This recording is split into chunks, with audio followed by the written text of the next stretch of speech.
आपके अपने channel mathematics solution पर हम आप सभी लोगों का हार्दिक स्वागत करते हैं। आज हम लीनियर ट्रांसफॉर्मेशन से संबंधित दो चीज़ें लेके आपके लिए आए हैं। एक इम्पॉर्टेंट एग्जाम्पल है और दूसरा ये है कि अगर दो लीनियर ट्रांसफॉर्मेशंस हों तो उनके प्रोडक्ट को हम कैसे डिफाइंड करते हैं। तो ये दो चीज़ें आपके लिए यहाँ पे हैं। सबसे पहले मैं एक एग्जाम्पल आपके लिए बता रहा हूँ। यहाँ पे एक साल पूछा गया है, एक दो साल, कि टी एक लीनियर ट्रांसफॉर्मेशन है। यहां पे इसने एक फंक्शन के रूप में टी को लिया है। So that T from v2r to v3 are defined as T A B equal to A plus B comma A minus B comma B. यानी इस फंक्शन को किस रूप में डिफाइंड किया गया है टी को। यहां जो दो एलिमेंट्स हैं ए और बी, एक बार ये दोनों जोड़े गए हैं, एक बार घटाए गए हैं और फिर ये लास्ट वाला एलिमेंट लिखा गया है। एक ढंग से देखा जाए तो ट्रिपलेट के रूप में इसको डिफाइंड किया गया है। ठीक है, देखिए v2r का देखिए v2 क्या है, एक वेक्टर स्पेस है overfilled r set of real number.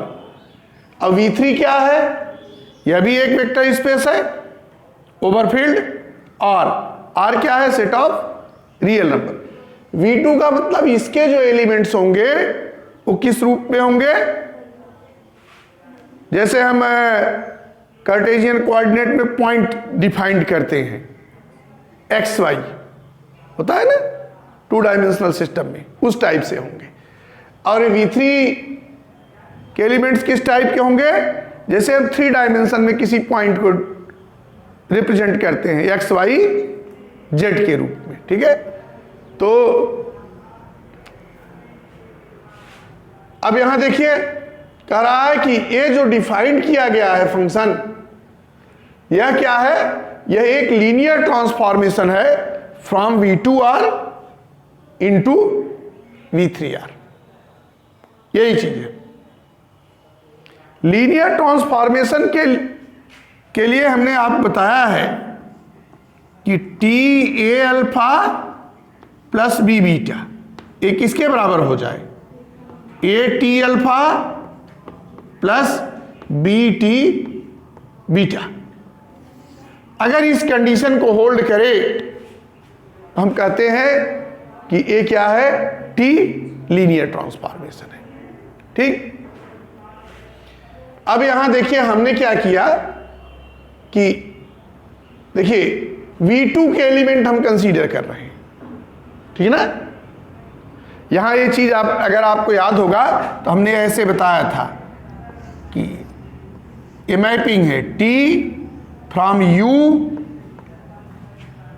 ठीक, इसका एलिमेंट अगर अल्फा है तो इसका इमेज t अल्फा, यही ना। तो यहां जो अल्फा बीटा है वो किसके एलिमेंट है, u के। और यह जो t अल्फा t बीटा है वो किसके एलिमेंट होंगे, v के, यही ना। ठीक है, यही चीज है आपके लिए, ध्यान दीजिएगा यहां पे। तो अब यहां पे क्या किया है, इसको लिखा है पहले को v2 और दूसरे को लिखा है v3। ठीक, अब ये जो v2 के एलिमेंट होंगे, हमने अल्फा बीटा किसका एलिमेंट माना, v2 का, यही। तो ये अल्फा बीटा किस टाइप के होंगे। अब देखिए v2 के हैं तो अल्फा किसके बराबर होगा, a1 b1, और बीटा किसके बराबर होगा,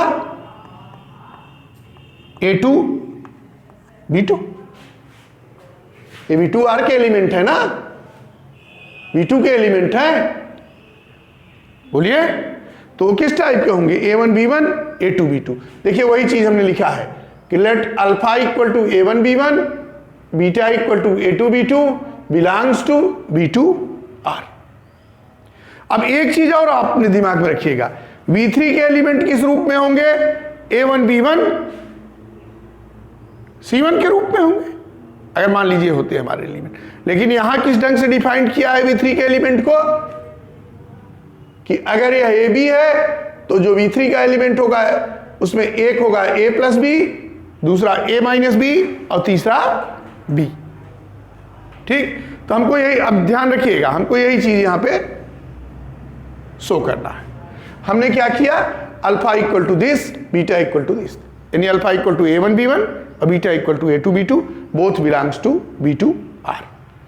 अब देखिए T अल्फा किसके बराबर होगा, देखिए TAB किसके बराबर है, A plus B, A minus B और B के।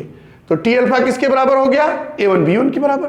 T बीटा किसके बराबर हो गया, A2B2 के बराबर। अब देखिए A1B1 किसके बराबर होगा, A1 प्लस B1 कामा A1 माइनस B1 और फिर B1।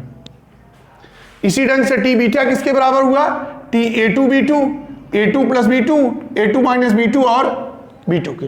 तो हमको ये मालूम हो गया कि यहां पे T अल्फा और T बीटा किसके इक्वल होंगे। ठीक है, अब देखिए हमको अल्फा बीटा भी और T अल्फा T बीटा दोनों मालूम हो गए। ठीक, अब आ जाइए यहां पे लीनियर ट्रांसफॉर्मेशन के कंडीशन पे। अच्छा, एक और चीज आप जानते हैं, चूंकि V2 क्या है, वेक्टर स्पेस है। V2 क्या है, वेक्टर स्पेस है। तो यदि ABR का एलिमेंट होगा फील्ड का और अल्फा बीटा V2 का होगा, तो ये इंप्लाई करेगा कि A alpha plus B beta belongs to V2। ये कन्फर्म है ना, वेक्टर स्पेस की यही तो डेफिनेशन है। डेफिनेशन है क्या, यही एक नेसेसरी सफिशिएंट कंडीशन है, एक कंपल्सरी कंडीशन है। इसी से हम जनरली बताते हैं कि V2 क्या है, वेक्टर स्पेस है कि नहीं है, अक्सर हम यूज करते हैं एक थ्योरम को।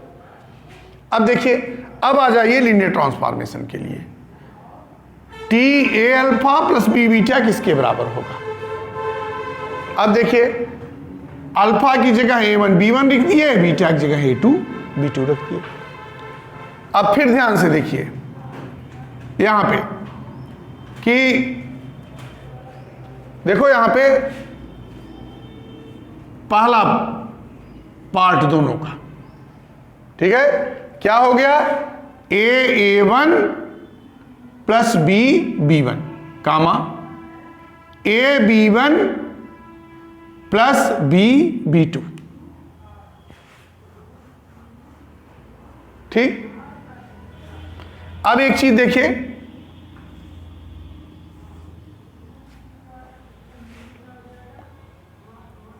अब फिर किस रूप में आ गया, TAB के फॉर्म में। तो किस ढंग से लिखा जाएगा, पहला प्लस दूसरा कामा पहला माइनस दूसरा और फिर केवल दूसरा। देखिए ये पहला प्लस दूसरा, पहला यानी first element minus second element और फिर सेकंड। क्लियर है ना, हमारे समझ से कोई दिक्कत नहीं होगी। एक बार इसमें इसको ऐड किए हैं, फिर इसमें से इसको माइनस किए हैं और फिर इस एलिमेंट को, जो अकॉर्डिंग टू इस डेफिनेशन के है। ठीक, अब फिर ध्यान दीजिएगा,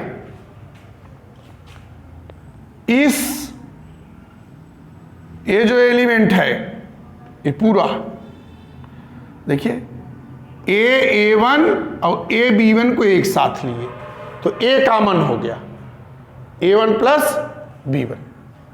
ठीक, अच्छा यहां से देखिए, यहां से देखिए A1 प्लस B1 हो गया। अब देखिए दूसरा एलिमेंट B कॉमन लिए, B अगर कॉमन लिए तो क्या हुआ, A2 प्लस B2 हो गया। ठीक, कामा फिर यही चीज यहां पे की है, तो A कॉमन लिए तो A1 माइनस B1 हो गया, B कॉमन लिए तो A2 माइनस B2 हो गया। A ज्यों का त्यों पड़ा है। अब देखिए तीनों के फर्स्ट एलिमेंट को लेते हैं, यही ना, तीनों के फर्स्ट एलिमेंट। देखिए यहां से यह, यहां से यह, यहां से। अगर फर्स्ट एलिमेंट तीनों से लेते हैं तो देखेंगे तीनों में क्या है, ए कॉमन है। ए कॉमन ले लिए, अब यहां क्या बचा, a1 प्लस b1। यहां कामा लगा के, ये कामा लगा है चूंकि, a1 माइनस b1, अब फिर कामा लगा के b1। ठीक है। अब इसी ढंग से जब दूसरा पार्ट लेंगे तो b कॉमन हो जाएगा। b कॉमन हुआ, a2 प्लस b2 कामा a2 माइनस b2 कामा b2। ठीक। अब अगर ध्यान से देखोगे तो यह किसके इक्वल है, ए वाला पोर्शन, ये पूरा। अगर ध्यान से देखोगे तो यह इक्वल है ta1 b1 के। देखिए ta1 b1। और यह किसके इक्वल है, ta2 b2 के। देखिए देखिए ये लिखा गया। तो यह क्या, अब इसके आगे चलिए तो देखेंगे ta1 b1 किसके बराबर है, t अल्फा के। अब a2 b2 किसके बराबर है, t बीटा के। तो हम क्या प्राप्त किए यहां पे कि t a alpha plus b beta equal to a t alpha plus b t beta. यही किसका कंडीशन है, बोलिए, लीनियर ट्रांसफॉर्मेशन है। इसका मतलब हो गया कि यह जो मैपिंग है जो इस ढंग से डिफाइंड की गई है, ये क्या है, T is a linear transformation from V2R into V3R। हमारे समझ से क्लियर होगा। ठीक। अब यहां पे ध्यान दीजिए, अगला टॉपिक आपके पास है कि दो linear product of linear transformations. ठीक। अगर हमारे पास दो लीनियर ट्रांसफॉर्मेशन है तो उनके प्रोडक्ट को हम कैसे डिफाइंड करेंगे। ठीक। अब देखिए, अगर हमारे पास दो लीनियर ट्रांसफॉर्मेशन है, इसका मतलब है कि मिनिमम हमारे पास 3 वेक्टर स्पेसेस होंगे। ठीक। मिनिमम हमारे पास कितने होंगे, 3 वेक्टर स्पेसेस होंगे, तभी तो हम प्रोडक्ट निकालेंगे। ठीक। किया क्या हमने कंसीडर किया यहां पे कि u, v और w ये 3 हमारे पास वेक्टर स्पेसेस हैं ओवरफिल्ड f। ठीक। सबसे पहले चीज हमने ये कंसीडर किया कि let u, v and w be vector spaces over the field f। इसका मतलब हो गया एक ही हमारे पास वेक्टर स्पेस यूएफ है, एक वीएफ है, एक डब्ल्यूएफ है। अब एक मैपिंग हम ले रहे हैं कहां से कहां, फ्रॉम यू टू वी, और दूसरी मैपिंग कहां से ले रहे हैं, वी टू डब्ल्यू। ठीक। देखिए यहां हम आपके लिए इस चीज को क्लियर कर दे रहे हैं, यहां पे लिख दे रहे हैं। ठीक। देखो A हो गया U, A हो गया V, A हो गया W। ठीक। एक मैपिंग यह ले लिए और दूसरी मैपिंग यह ले लिए। इसको हम कह दे रहे हैं T, इसको कह दे रहे हैं S। ठीक। यही चीज देखिए, let T be a linear transformation from U into V और S is a linear transformation from V into W। अब देखिए जो कंपोजिट फंक्शन है, कंपोजिट फंक्शन आप जानते हैं, ठीक है ना। जो कंपोजिट फंक्शन है S T, the composite function S T, जिसको किस ढंग से डिफाइंड किया गया है कि S T alpha equal to S T alpha. ठीक। जहां पे अल्फा किसके एलिमेंट हैं, यू के। देखो अल्फा अगर यू का एलिमेंट है तो आप जानते हैं ये क्या होगा, टी अल्फा होगा। और इस टी अल्फा की इमेज यहां क्या होगा, यस टी अल्फा।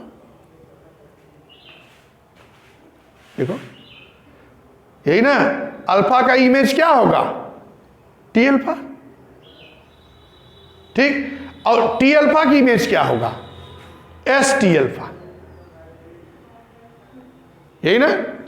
तो इस ढंग से हम क्या कर सकते हैं, अच्छा ये जो कंपोजिट फंक्शन ऐसे हम दिखाते हैं, ये क्या है, यही है, तो एस टी होता है, यही। तो अल्फा का जब हम इमेज लेंगे तो उसको क्या कहेंगे, उसको कहते हैं एस टी अल्फा, यही कहेंगे ना भाई।